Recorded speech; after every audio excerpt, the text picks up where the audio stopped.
ठीक। Hey hello everyone, this is Aqib और स्वागत है आपका रामस्वरूप मेमोरियल इंटर कॉलेज के इस यूट्यूब चैनल पे। हम जो पढ़ रहे थे इलेक्ट्रोकेमिस्ट्री, और इलेक्ट्रोकेमिस्ट्री में हम लोगों ने पढ़ ली थी क्या क्या चालकता। कौन कौन सी चालकता पढ़ी थी? विशिष्ट चालकता, मूलर चालकता और तुल्यांकी चालकता। फिर इस पर न्यूमेरिकल जो इस टाइप के आते हैं, देखो एक सॉल्यूशन वाला चैप्टर ऐसा है जिसके न्यूमेरिकल करना तुम्हें बहुत टफ पड़ेगा, बाकी इन दोनों चैप्टर के न्यूमेरिकल तुम आसानी से कर लोगे। मैंने तुम्हें जो कराया है बेसिक न्यूमेरिकल कराए हैं, मैंने तुम्हें काम भी दिया है कि आप पहले जो इजी वाले न्यूमेरिकल है उनकी प्रैक्टिस कर लो। जब वो कर लोगे तभी तुम एनसीईआरटी के क्वेश्चन करने बैठोगे तो तुम्हारे क्वेश्चन होते चले जाएंगे। 42 क्वेश्चन है वो, लगभग अगर मैं कराने जाऊंगा तो मुझे लगभग 15 या 20 दिन लग जाएंगे उसको कराने में। तो आपके पास जो बुक है आप उससे कर सकते हो आसानी से। बाकी इलेक्ट्रोकेमिस्ट्री की ये गारंटी है और केमिकल काइनेटिक्स की भी ये गारंटी है कि जो न्यूमेरिकल मैं यहाँ करा रहा हूँ इसी के जैसे न्यूमेरिकल होंगे सारे के, तो वो आराम से हो जाएंगे, उसकी कोई इशू होने वाला नहीं है। सॉल्यूशन वाले चैप्टर के जो न्यूमेरिकल हैं उसमें एक दो टॉपिक जोड़ के दिए गए हैं, इसलिए आप जब वो करोगे ऐसा नहीं कि कोई भी न्यूमेरिकल नहीं होगा, उसमें बहुत सारी चीज़ें आप कर लोगे, जो चीज़ें नहीं होंगी वो आप लोगों को कर लेना है। सही है। तो खैर ये बातें रही। अब हम लोगों को जो समझना है आज नेक्स्ट टॉपिक करना है, हम लोग इलेक्ट्रोकेमिस्ट्री में सेल के बारे में पढ़ेंगे। मेन चीज जो है वो सेल है, लेकिन सेल के लिए क्या क्या बेसिक चीजें हैं। जैसे आप एनसीईआरटी की बुक ओपन करोगे तो सबसे पहले सेल के डायग्राम्स ही दे रखे हैं और पढ़ाया भी उन्हीं को जाता है, लेकिन अब वहां पर ये यूज होगा, जैसे वैद्युतघटन यूज होगा, चालकता यूज होगी, चालक पदार्थ यूज होंगे, तो इनका बेसिक के तरीके से हम लोग पढ़ रहे हैं। तो चालक पदार्थ भी पढ़ लिए, चालकता भी पढ़ ली, क्वेश्चन भी उसके कर लिए जो क्वेश्चन आते हैं। आज हम लोग एक टॉपिक पढ़ेंगे जिसका नाम है वैद्युतघटन, इलेक्ट्रोलिसिस। सही है, इंग्लिश में इसे इलेक्ट्रोलिसिस कहते हैं। इससे रिलेटेड जितनी भी चीजें इनको हम लोग पढ़ना शुरू करेंगे। तो पढ़ते हैं हम लोग वैद्युतघटन सबसे पहले, यानी कि इलेक्ट्रोलिसिस क्या होती है इसके बारे में बात करेंगे। अब ये है कि इससे डायग्राम बनाने में समय नहीं जाएगा, डायग्राम आपको ऐसे ही बना लेना। ये सबसे इजी डायग्राम है, बहुत टफ डायग्राम दे रखे हैं, लेकिन ये एक सबसे इजी डायग्राम है जो आपको समझना है। अब देखो वैद्युत और यहाँ पे क्या है अपघटन। सही है, यानी अपघटन का मतलब क्या होता है, दो वर्ड्स आते हैं, एक आता है वियोजन और एक होता है हमारे पास अपघटन। इन दोनों का मतलब तोड़ना होता है, दोनों में डिफरेंस है।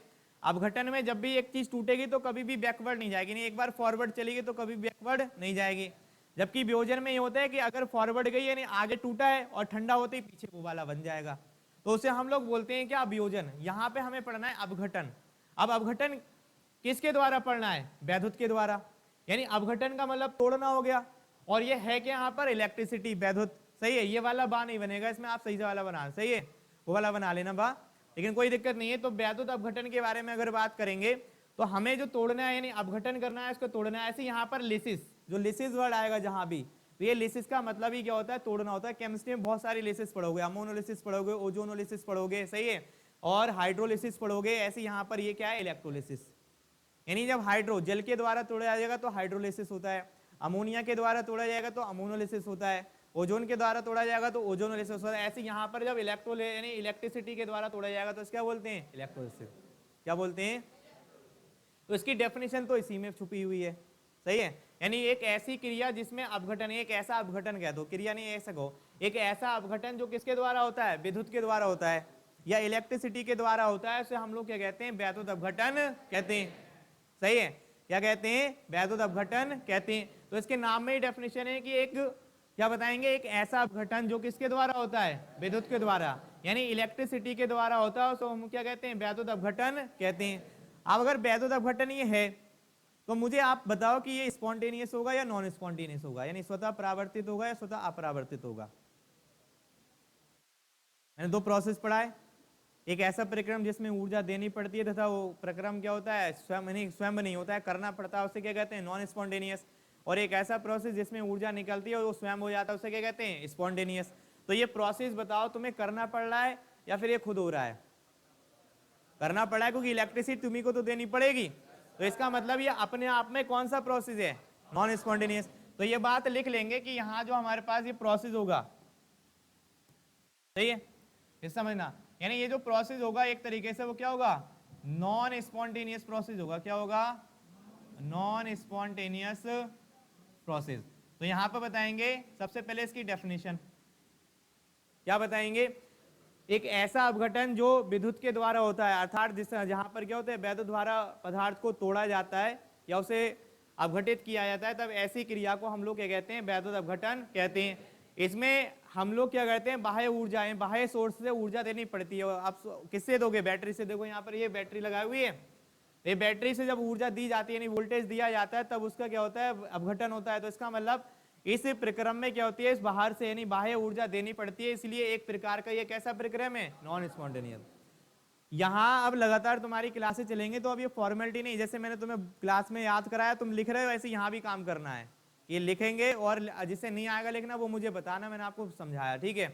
तो क्या बताएंगे हम लोग इसकी डेफिनेशन।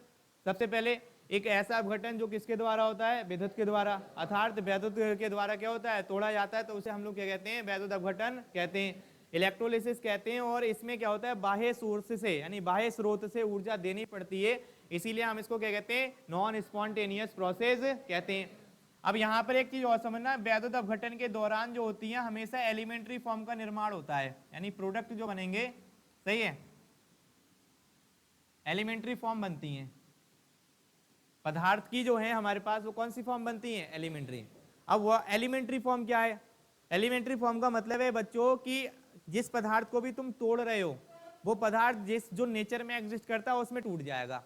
जैसे HCl को तुमने तोड़ा, यहाँ पर NaCl को मान लो कि ये जो प्लस आयन माइनस आयन दिख रहे हैं, इन प्लस माइनस आयनों के लिए समझो, मान लो तुमने यहाँ पर HCl का अब कराया तुमने, यानी HCl की इलेक्ट्रोलिसिस करा रहे हो आप, सही है।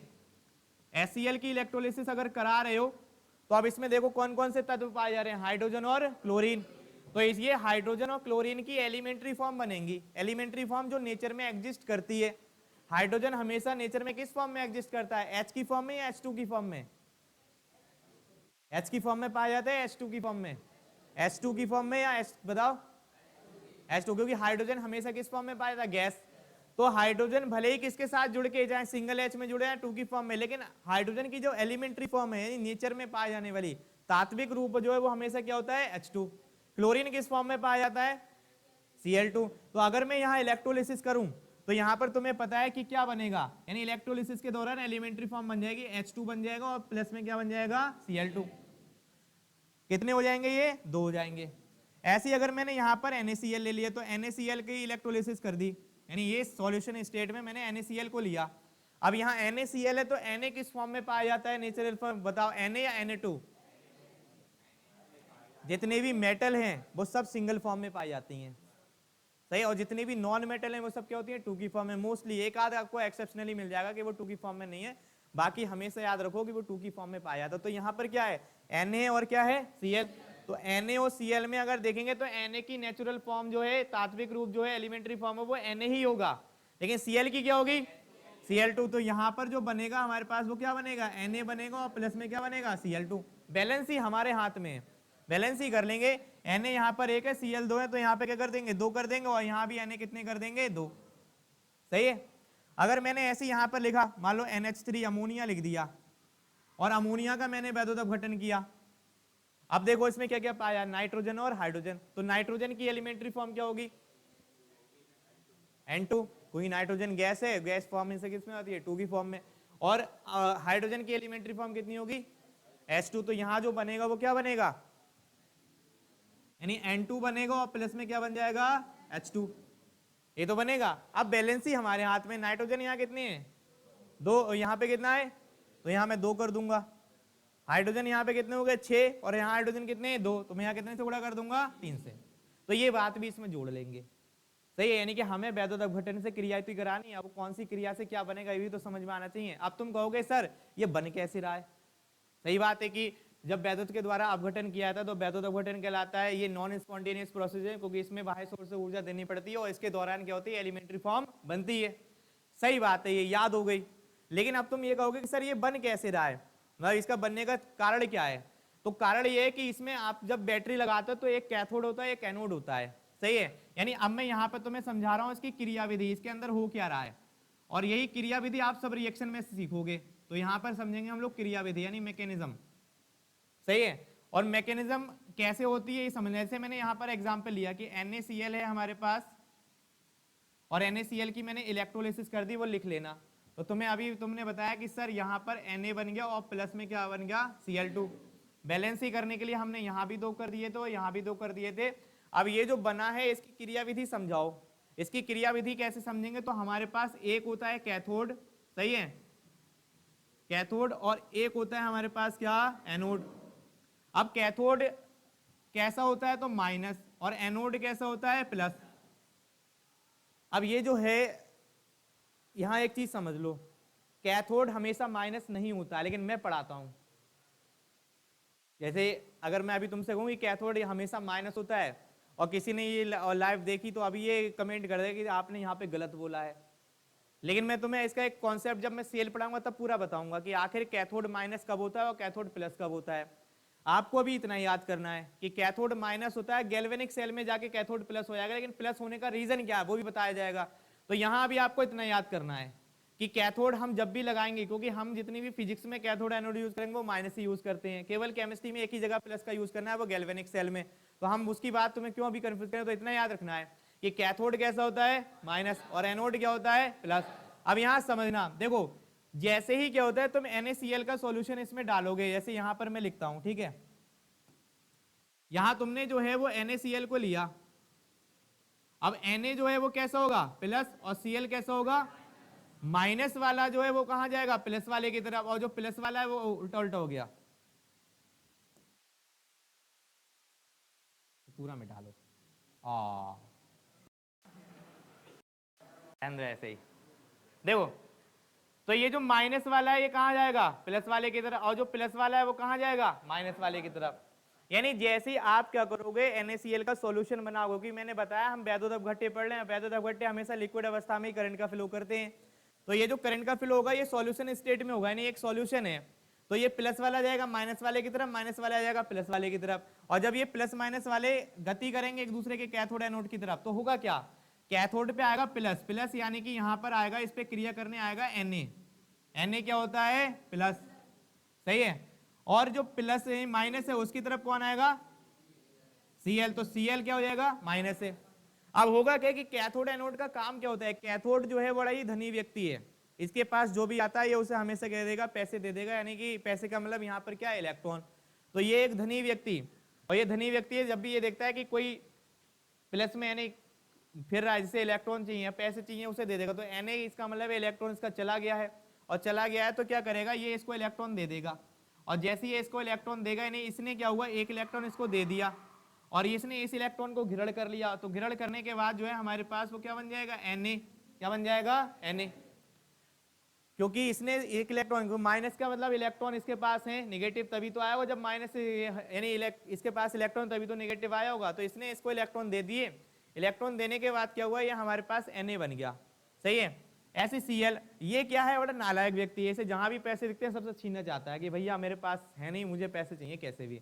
तो इसने जैसे नेगेटिव देखा, नेगेटिव का मतलब इलेक्ट्रॉन, एक माइनस में होते हैं 2 इलेक्ट्रॉन, 2 माइनस में होते हैं 4, 4 माइनस में कितने होते हैं 6 इलेक्ट्रॉन, 8 इलेक्ट्रॉन, और 3 माइनस में कितने होंगे 6 इलेक्ट्रॉन, सही है। याद रखना है कि एक माइनस में 2 इलेक्ट्रॉन, एक इसका खुद का है और एक ये छीन के लेके आया है, तो ये 2 इलेक्ट्रॉन काउंट होते हैं एक माइनस में। तो ये कौन सा दे देगा इलेक्ट्रॉन, जो ये छीन के लाया था, क्या था ये जो छीन के लाया था, जैसे मान लो इन दोनों में बॉन्ड था बना हुआ, अब इसमें Cl छीन के ले गया, तो अब ये क्या कर रहा है, इसने इसको दे दिया कि चलो तुम चिंता मत करो ये ले लो, और ये कौन व्यक्ति है कि भैया तू उससे छीन के लाया, चल वो वाला इलेक्ट्रॉन मुझे दे जा, तो अब ये क्या करेगा यहाँ से, और ये फिर इसी के पास पहुंचा देता है। देखो ये दोनों कनेक्ट हैं, तो ये कैथोड और एनोड। देखो अच्छा यहाँ पर जो है ये कैथोड, एनोड ने नेगेटिव बना दिया है, और कैथोड कैसा बना दिया है पॉजिटिव, ये सही कर लेना, ये डायग्राम में ये, और ये डायग्राम सही नहीं है, ठीक है, याद रखना है इसको सही कर लेना, प्लस माइनस चेंज कर लेना। तो एनोड क्या करेगा, इसको इलेक्ट्रॉन इससे खींच लेगा, जब इससे इलेक्ट्रॉन खींचेगा तो ये क्या करेगा, यानी यहां से एक इलेक्ट्रॉन माइनस हो जाएगा और यहां पर बनेगा क्या Cl। तो जब एक Na आएगा तो एक Na ये बनाएगा, और एक Cl आएगा तो ये बनेगा, ऐसे दूसरा आएगा, तो जब दूसरा Na आएगा तो दूसरा इलेक्ट्रॉन आएगा, और जब दूसरा इलेक्ट्रॉन आएगा तो 2 Na बन जाएंगे, सही है, और 2 Na आएंगे तो 2 Cl आएंगे, ये 2 इलेक्ट्रॉन क्या कर देगा माइनस कर देगा, और यहाँ पर क्या बन जाएगा Cl2, क्या बन जाएगा। तो ये जो क्रिया देख रहे हो कैथोड एनोड पे, अच्छा कैथोड पे क्या हो रहा है, कैथोड ने इलेक्ट्रॉन दिया, तो जो इलेक्ट्रॉन दे देता है उसका क्या होता है अपचयन, सही है, यानी कैथोड इलेक्ट्रॉन दे रहा है, जब कोई पदार्थ एक या एक से अधिक इलेक्ट्रॉन त्याग देता है तो इलेक्ट्रॉन त्यागने की क्रिया को क्या कहते हैं अपचयन, और जब कोई पदार्थ एक या एक से अधिक इलेक्ट्रॉन ग्रहण करता है तो इलेक्ट्रॉन ग्रहण करने की क्रिया को ऑक्सीकरण कहते हैं। तो अगर मैं पूछूं कि कैथोड का क्या हुआ है, तो कैथोड का अपने आप में अपचयन हो रहा है, और एनोड का क्या हुआ है, तो एनोड का अपने आप में क्या हो रहा है, ऑक्सीकरण, क्योंकि एनोड ने इलेक्ट्रॉन ग्रहण किया और कैथोड ने इलेक्ट्रॉन दिया है। लेकिन अगर मैं कहूं पर, यहां मैंने कहा कि कैथोड का क्या हुआ और एनोड का क्या हुआ, तो इसका हुआ अपचयन, इसका हुआ ऑक्सीकरण। लेकिन अगर मैं ये कहूं कि कैथोड पर क्या हुआ, तो Na ने इलेक्ट्रॉन ग्रहण किया है, अरे इसने इलेक्ट्रॉन डोनेट किया और Na ने इलेक्ट्रॉन ग्रहण कर लिया। तो जब इसने इलेक्ट्रॉन ग्रहण किया है तो इसने ग्रहण किया है और इसने क्या है, त्याग दिया है। तो जो ग्रहण करता है उसका क्या होता है, ऑक्सीकरण। इसका मतलब कैथोड पर जो हो रहा है वो ऑक्सीकरण हो रहा है, सही है, और एनोड पर जो हो रहा है वो क्या हो रहा है, अपचयन, क्योंकि Cl इसको इलेक्ट्रॉन डोनेट कर रहा है और जो इलेक्ट्रॉन डोनेट करता है उसका क्या होता है, अपचयन। तो अगर मैं दोनों में से एक बात लिखूंगा तो मैं यहां बताऊंगा कि यहां जो हो रहा है यानी कि ऑक्सीकरण, सही है, तो यहां ऑक्सीकरण पर जो है हमारे पास, तो ऑक्सीकरण पर क्या हो रहा है, हमारे पास ये क्रिया हो रही है, और यहां मैं लिखूंगा तो क्या लिखूंगा, अपचयन पर, क्या होता है, अपचयन पर। तो यहां जो हो रहा है वो अपचयन पर क्या हो रहा है, ये क्रिया हो रही है। तो अब बताएंगे कि इसकी क्रिया विधि को इस प्रकार समझा जा सकता है। बताएंगे कि इलेक्ट्रोलिसिस में, इलेक्ट्रोलिसिस के दौरान जो होता है कैथोड नेगेटिव होता है, नेगेटिव होने के कारण, उधर मध्य को इधर समझो, कैथोड जो होता है वो नेगेटिव, पता नहीं क्या देख रहे हो, क्या देख रहे हो उधर,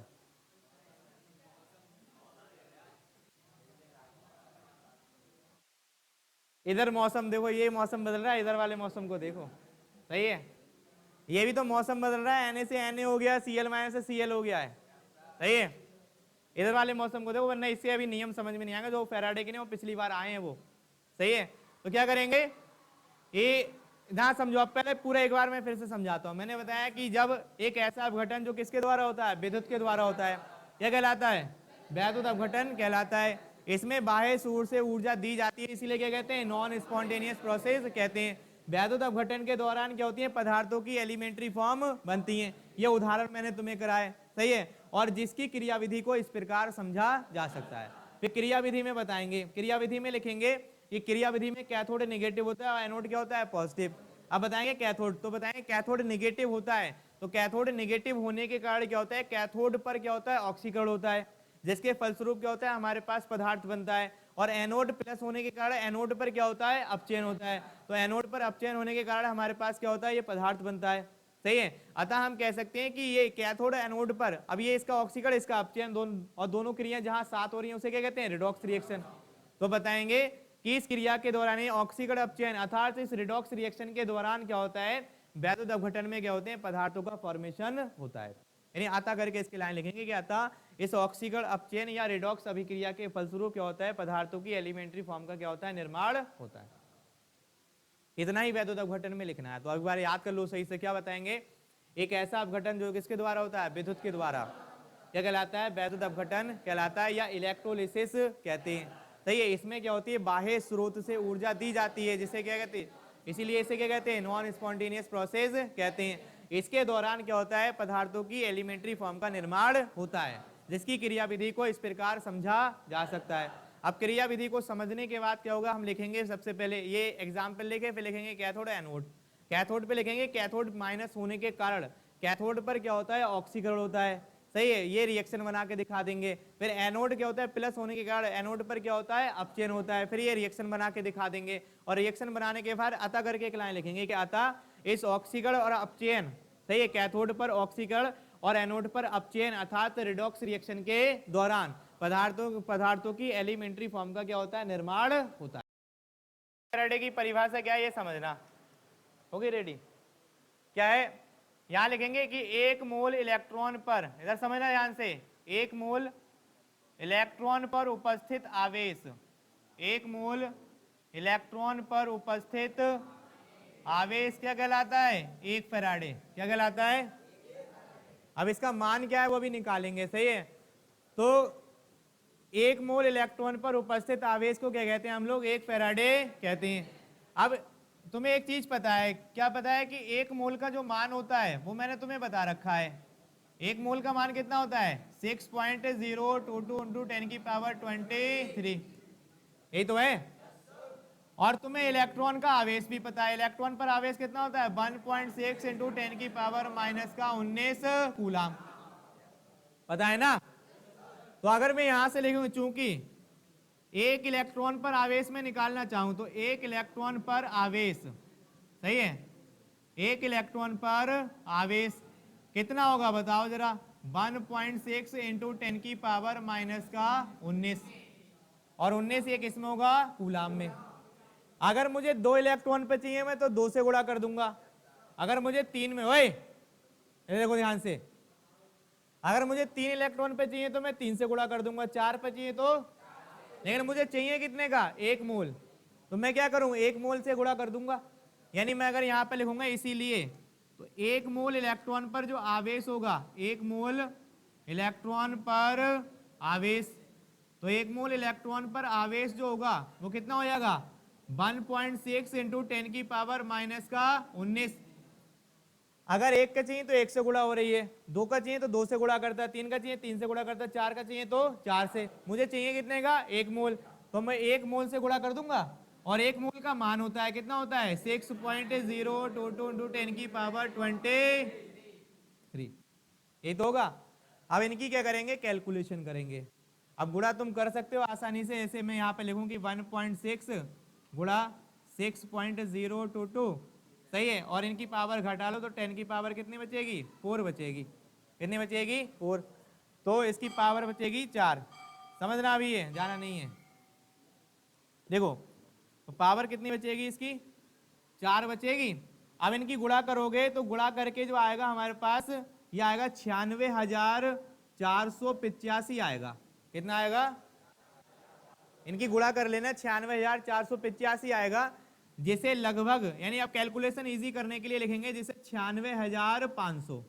कितना लिखेंगे, हम इंडियन हैं और इंडियन बड़े चालाक होते हैं, बोले हम इतनी बड़ी संख्या लेके क्यों कैलकुलेशन टफ करें, तो क्यों ना जीरो कर लिए जाए। क्या कर लिए जाए, तो अब यहां से क्या हुआ, इन्होंने 96,485 को कर लिया कैलकुलेशन करने के लिए 500, तो अब यहां से 1 फैराडे का मान आ गया निकल के, कितना आ गया, कितना आया, 96,500। तो क्या बताएंगे कि 1 मोल इलेक्ट्रॉन पर उपस्थित आवेश को 1 फैराडे कहते हैं, जिसका मान 96,500 होता है। अतः 96,500 कूलाम आवेश को, ये कूलाम में आएगा, अतः 96,500 कूलाम आवेश को क्या कहते हैं, 1 फैराडे कहते हैं। समझ में आया। तो इसकी परिभाषा है कि 1 मोल इलेक्ट्रॉन पर उपस्थित आवेश को 1 फैराडे कहते हैं, जिसका मान 96,500 कूलाम होता है। अतः 96,500 कूलाम आवेश को 1 फैराडे कहा जाता है। अब अगर 2 फैराडे निकालना है तो 2 से गुणा, 3 फैराडे निकालना, 3 से गुणा, 4 फैराडे निकालना है तो 4 से गुणा। सही है। अब इसका यूज करेंगे फैराडे के नियम में। तो अभी मैथ वाले चले जाएंगे, मैथ पढ़ लेंगे, अभी लौट के आएंगे, मैं सेकंड पीरियड में यहीं पे पढ़ाऊंगा आगे। सही है, मैथ वाले चले जाओ, बाकी अभी आके इसी में पढ़ेंगे।